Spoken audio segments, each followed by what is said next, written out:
on a reçu des documents de la part de la Fondation pour la protection des libertés du peuple, des documents qui ont été obtenus en raison d'une demande d'accès à l'information au gouvernement du Canada.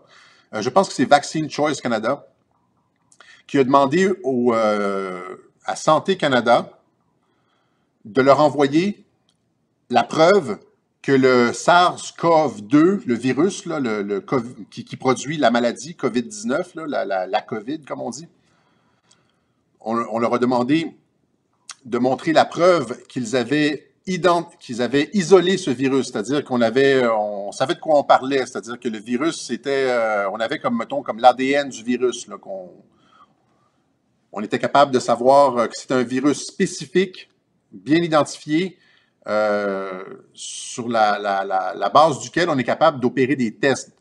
Et la réponse, c'est non. Santé Canada a été incapable de prouver que le virus SARS-CoV-2 avait été isolé. Ça, c'est majeur.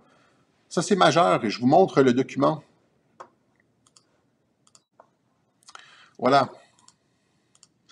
Donc, ça, c'est le document que j'ai reçu de la part de Stéphane Blais. C'est toute la transmission par courriel, la correspondance avec Santé Canada. Et là, ici, vous avez la réponse de Santé Canada qui adresse sa réponse à Mme Christine Massey.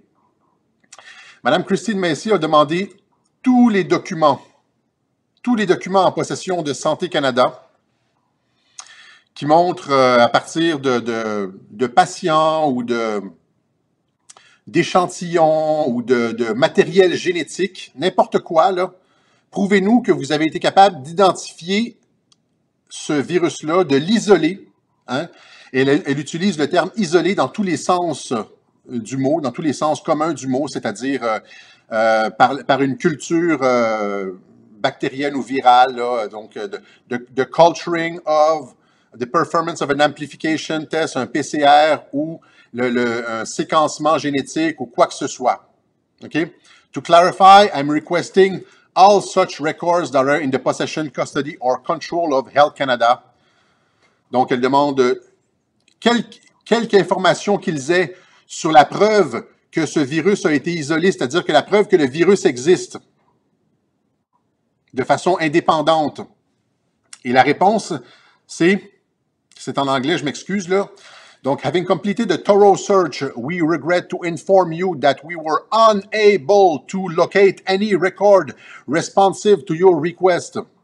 Should you have any question, blah, blah, blah, blah, blah, blah. Santé Canada, yours sincerely, Christine Smith.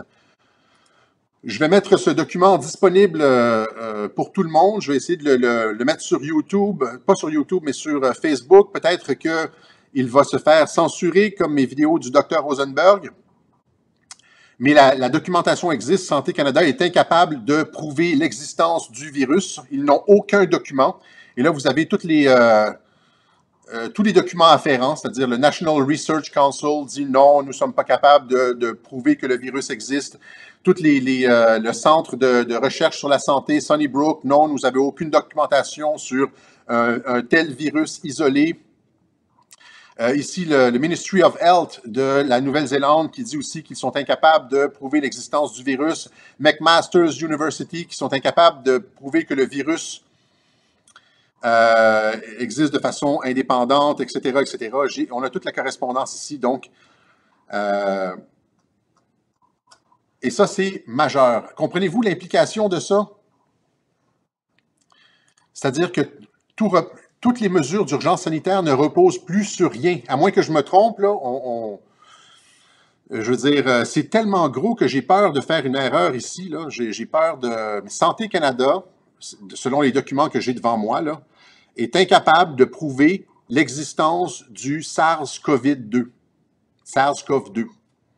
C'est-à-dire que la deuxième vague ne repose sur rien, les tests PCR ne reposent sur rien. C'est comme si on disait pour vous... c'est comme si on disait, là, on va essayer de trouver Alexis Cossette-Trudel, par exemple, à Montréal. Et là, on fait des tests d'ADN. Et là, on demande, Est-ce que vous avez isolé l'identité d'Alexis Cossette-Trudel? Savez-vous de qui vous parlez? Non, on n'a jamais pris ses empreintes digitales. On n'a pas de traces d'ADN. On ne sait pas c'est qui. Je veux dire, comprenez, ils ont pas isolé le virus. Le virus n'est pas isolé. Et imaginez les implications de ça. Je veux dire, ça va aussi pour la France, la Suisse, la Belgique, etc. Si le Canada n'est pas capable de montrer que le virus a été isolé, c'est probablement la même chose en France, en Belgique et partout. Ça, ce sont des documents là, récents. Alors, en France, ailleurs dans le monde, demandez à vos ministères de la Santé de vous prouver l'existence du virus et s'ils en sont incapables, poursuivez ces gouvernements, je veux dire, pour des milliards de dollars en ruine économique. Et ça, j'invite l'Institut économique de Montréal à se saisir de ce document-là aussi pour des poursuites éventuelles de leurs membres contre le gouvernement du Québec. Voilà. Alors, voilà. Donc, ça termine cette édition du Web Journal de Radio-Québec.